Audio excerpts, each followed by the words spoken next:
నాన్న నాన్న అన్న భూమి మాటలు వినపడడంతో శరత్ చంద్రతో పాటి అందరూ కూడా హాల్లోకి వస్తారు.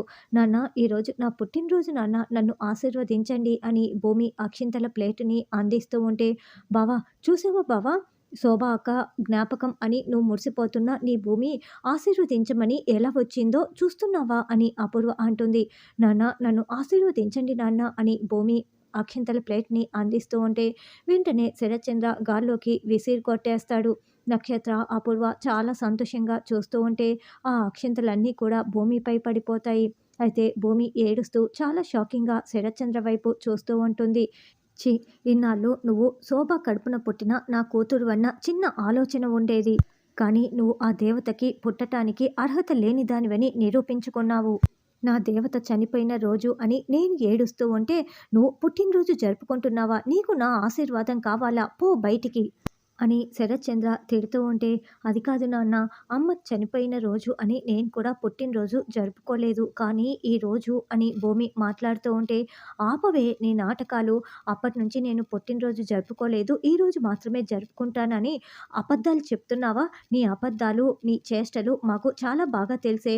మర్యాదగా బయటికి వెళ్ళవే అని అపూర్వ తిడుతూ ఉంటే, అప్పుడే కేపీ లోపలికి వచ్చి, అపూర్వ గారు, ఒకసారి భూమి చెప్పేది వినండి, భూమి చెప్పింది నిజమే అని కేపీ చెప్తుంటే, ఆపండి మీ నాటకాలు నాకెందుకు తెలీదు అని అపూర్వ అంటుంది. మమ్మల్ని మాయమాటలు చెప్పి మోసం చేద్దాం అనుకుంటోంది అని అపూర్వ అంటే, నాన్న, మీ పాదాల సాక్షిగా చెప్తున్నాను నాన్న, నేను చెప్తున్నది నిజమే, అప్పటి నుంచి నేను జరుపుకోలేదు నాన్న అని భూమి శరత్చంద్ర కాళ్ళు పట్టుకుంటే, ఏయ్, నీ నాటకాలు ఆపవే అంటూ భూమి మెడ పట్టుకొని, నీ దొంగ ప్రమాణాలు మా దగ్గర కాదు, వెళ్ళవే అని అపూర్వ అరుస్తూ ఉంటే, నాన్న, మీ కాళ్ళు పట్టుకొని చెప్తాను, నేను అప్పటి నుంచి నిజంగా పుట్టినరోజు చేసుకోలేదు నాన్న, ఈరోజు ఎందుకు చేసుకుంటున్నానంటే అని మళ్ళీ భూమి మాట్లాడబోతూ ఉంటే, రావే అంటూ అపూర్వ భూమి మెడ పట్టుకొని బయటికి లాక్కు వస్తూ ఉంటుంది. నాన్న, నేను చెప్పేది ఒకసారి వినండి నాన్న అని భూమి ఎంత చెప్తున్నా కూడా శరత్చంద్ర మౌనంగా ఉంటాడు. అపూర్వ భూమిని బయటికి గెంటి పడేస్తుంది. అపూర్వ గారు, ఆపండి అని కేపీ ఎంత చెప్తున్నా కూడా, నువ్వు ఆపు అంటూ అపూర్వ భూమిని తోసిపడేస్తుంది. డోర్ని గడియ పెట్టేస్తుంది. బావా అని అపూర్వ మాట్లాడుతూ ఉంటే శరత్చంద్ర మౌనంగా లోపలికి వెళ్తారు. తరువాత అపూర్వ, నక్షత్ర, గోరింటాకు ముగ్గురు మళ్ళీ గదిలో చేరి మాట్లాడుకుంటూ ఉంటారు. ఏంటి బేబీ, నువ్వు చెప్తున్నది నిజమా అని అపూర్వ అంటే, అవును మమ్మీ, ఇంతవరకు భూమి పుట్టినరోజు జరుపుకోలేదంట. ఈసారి బావ చేసిన పనికే పుట్టినరోజు జరుపుకొని నాన్న దగ్గర ఆశీర్వాదం తీసుకోవటం కోసం వచ్చింది అని నక్షత్ర అనడంతో, అది కూడా నువ్వు సైంధవుడిలా చెడగొట్టేశావు కదా. నువ్వు ప్రాణాలతో ఉండగా భూమి, ఆ శరత్చంద్ర ఇద్దరూ కలుసుకోరు. నువ్వు ప్రాణాలు పోగొట్టుకుంటావా అంటే అది ఇప్పట్లో జరిగేది కదా అని గోరింటాకు అంటే, పిన్ని, నువ్వు కాస్త నోరు మూసుకుంటావా అని అపూర్వ అరుస్తూ ఉంటుంది. ఇంతకీ ఆ గగన్ గాడు ఏం చేశాడు అని అపూర్వ అడగటంతో, ఇందాక భూమి కేపీ మామయ్యతో మాట్లాడుతుంటే నేను మొత్తం వినేశాను మమ్మీ. గగన్ బావ ఏఐ ద్వారా వర్చువల్ ఇమేజ్ క్రియేట్ చేసి శోభాచంద్ర పెద్దమ్మ వాయిస్ని క్రియేట్ చేసి భూమి ముందు నిలబెట్టి మాట్లాడించాడంట. అప్పుడు పెద్దమ్మ పుట్టినరోజు జరుపుకోమని చెప్పటం వల్లే ఇప్పుడు నాన్న దగ్గర ఆశీర్వాదం తీసుకోవటం కోసం వచ్చిందంట అని మొత్తం వివరించటంతో, ఓ, వాడు ఇంత చేశాడా, అందుకే భూమి పుట్టినరోజు జరుపుకుంటోందా, అయితే ఖచ్చితంగా మనం సంక్రాంతి పండుగ జరుపుకుంటున్నాం అని అపూర్వ అంటే, అదెలా సాధ్యం మమ్మీ, దానికి దీనికి సంబంధం ఏంటి అని నక్షత్ర అంటుంది. ఇంకాసేపట్లో మీ నాన్న మందు తాగుతూ మీ పెద్దమ్మ ఫోటోని చూస్తూ కూర్చొని ఏడుస్తూ ఉంటాడు.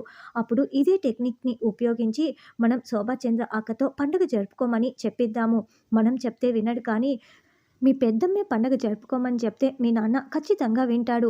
ఆత్మే వచ్చి చెప్పిందని అప్పుడు మనం పండగ జరుపుకోవటానికి ఒప్పుకుంటాడు.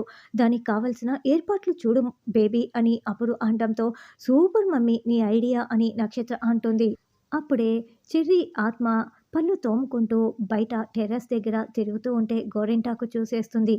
అపూర్వ, మన ప్లాను అస్సలు జరగదు, ఎందుకంటే చెర్రీ ఆత్మ వినేసింది కదా అని గోరింటాకు అంటే, అవును, అదిగో చెర్రీ ఆత్మ అక్కడ పళ్ళు తోముతోంది, వినేశాడు, మన ప్లాన్ అస్సలు జరగనివ్వడు అని నక్షత్ర కూడా అంటుంది. ఏయ్, మీరు ఆత్మ గీత్మ అని మాట్లాడారా, మీ తలలు పగలగొట్టేస్తానని అప్పుడు అంటే, కావాలంటే నువ్వు కూడా చూడు, పళ్ళు చూడు ఎలా ఆ ఆత్మ తోముకుంటోందో అని గోరింటాకు అంటుంది. ఆత్మలెక్కడైనా పండ్లు తోముకుంటాయా? మీరెందుకు ఇలా తయారయ్యారు? అని అపూర్వ అంటే, ఒక్కసారి అటు చూడు అని చూపించగానే అక్కడ చెర్రీ ఉండడు.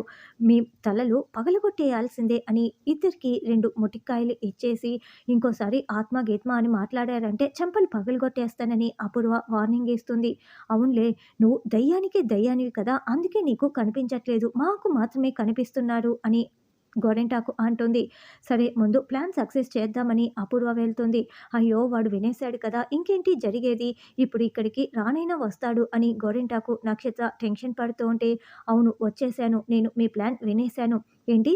గగన్ అన్నయ్య ప్లాన్‌ని మీరు కాపీ కొట్టేసి నాన్నకి శోభాచంద్ర పెద్దమ్మని చూపించి పండుగ జరుపుకుంటారా? ఎలా జరిపిస్తారో నేను చూస్తాను అని చెర్రి అంటే, నువ్వు కేవలం ఒక ఆత్మవి.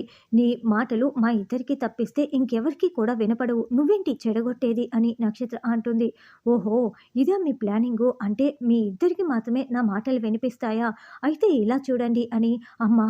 అమ్మా! అని చెర్రీ పిలుస్తూ ఉంటాడు. అటుగా వెళ్తున్న మీరా చెర్రీని చూడకుండా, ఎక్కడ చెర్రీ నీ మాటలు వినిపిస్తున్నాయి. ఎక్కడున్నావు? ఎక్కడున్నావు? అని అరుస్తూ ఉండటంతో వీళ్ళు టెన్షన్ పడుతూ ఉంటారు. ఇందాక చెర్రీ మాటలు ఇక్కడి నుంచే వినిపించాయి కదా! ఎక్కడ? ఎక్కడ? అని మీరా వచ్చి వాళ్ళిద్దరిని ప్రశ్నిస్తూ ఉంటే, ఇదిగో ఇక్కడ అని చెర్రీని చూపిస్తూ ఉంటాడు. అప్పటికే చెర్రీ అక్కడి నుంచి వెళ్ళిపోయి ఉంటాడు. అయ్యో! ఇక్కడ ఎవరు లేరేంటి? ఏమైపోయాడు? అని వాళ్ళిద్దరూ కంగారు పడుతూ ఉంటే, మీరేంటి ఇలా తయారయ్యారు? లేకపోతే లేదని చెప్పాలి కదా! అని మీరా వెళ్తుంది.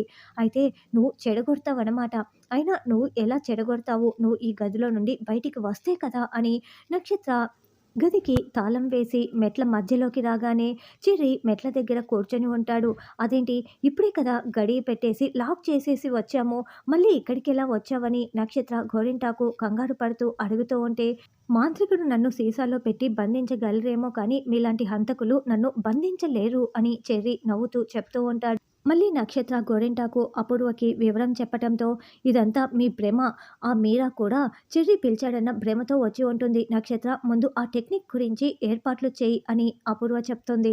గగన్ భూమి కోసం హాల్లో అటు ఇటు తిరుగుతూ టెన్షన్ పడుతూ ఎదురు చూస్తూ ఉంటే, ఏంటి గగన్, ఎందుకు అంతలా టెన్షన్ పడుతున్నావు అని శారద వచ్చి అడుగుతూ ఉంటుంది.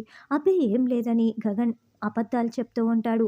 భూమి వాళ్ళ నాన్న ఆశీర్వాదం కోసం వెళ్ళింది. అక్కడ ఏం జరిగిందో ఏంటో నాకు చాలా కంగారుగా ఉంది అని శారద అంటే, అవును నాకు కూడా అని గగన్ అంటాడు. అంటే భూమి కోసమే కదన్నయ్య నువ్వు ఎదురు చూసేది అని పూరి అంటే, లేదు లేదు, నేను చార్టెడ్ అకౌంటెంట్ కోసం ఎదురు చూస్తున్నానని గగన్ అబద్ధాలు చెప్తూ ఉంటారు. లేదులే అన్నయ్య, ఇందాకటి నుంచి నేను కూడా చూస్తున్నాను. 1 అవర్ నుంచి నువ్వు చాలా టెన్షన్ పడుతూ ఎదురు చూస్తున్నావు. అయినా వారం వారం వచ్చే ఆ చార్టెడ్ అకౌంట్ కోసం నువ్వు ఇంతలా టెన్షన్ పడుతూ ఎదురు చూస్తావా? ఇదంతా భూమి కోసమే అని పూరి అంటే, సరేలే, నువ్వు కాస్త ఆపుతావా? నేను చార్టెడ్ అకౌంట్ కోసమే ఎదురు చూస్తున్నానని గగన్ కవర్ చేస్తూ ఉంటే, అప్పుడే భూమి ఏడుస్తూ బావా బావా అంటూ గగన్ని వచ్చి హగ్ చేసుకొని మరీ ఏడుస్తూ ఉంటుంది. ఏమైంది భూమి అని గగన్ కూడా బాధపడుతూ అడుగుతూ ఉండటంతో, ఆ అపూర్వ ఉండగా మన కుటుంబాలు కలుసుకోవటం అంటూ కుదరదు బావా అని అక్కడ జరిగిన విషయం మొత్తం చెప్తుంది.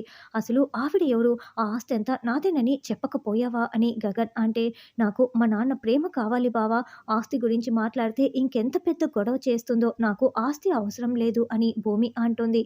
అందుకే కదా భూమి, పుట్టినరోజు నాడు నువ్వు బాధపడకూడదని వెళ్ళొద్దని చెప్పానని శారద అంటే, అమ్మ, ఏ కూతురికైనా పుట్టినరోజు నాడు తండ్రితో ఆశీర్వాదం తీసుకోవాలని ఉంటుంది కదా! నువ్వెందుకు భూమిని తప్పు పడుతున్నావు? అయినా ఆ పెద్ద మనిషికి ఉండాలి. కూతుర్ని ఆశీర్వదించాలి, ప్రేమ చూపించాలని ఉండాలి కానీ ఇలా బాధపెట్టి పంపిస్తారా? అసలు అతను పెద్ద మనిషేనా? భూమి చూడు ఎంత బాధపడుతోందో అని గగన్ భూమికి సపోర్ట్‌గా మాట్లాడుతూ ఉండటంతో, భూమి చాలా ప్రేమగా గగన్ వైపు చూస్తూ ఉంటే శారద, పూరి, శివ కూడా షాకింగ్‌గా చూస్తూ ఉంటారు.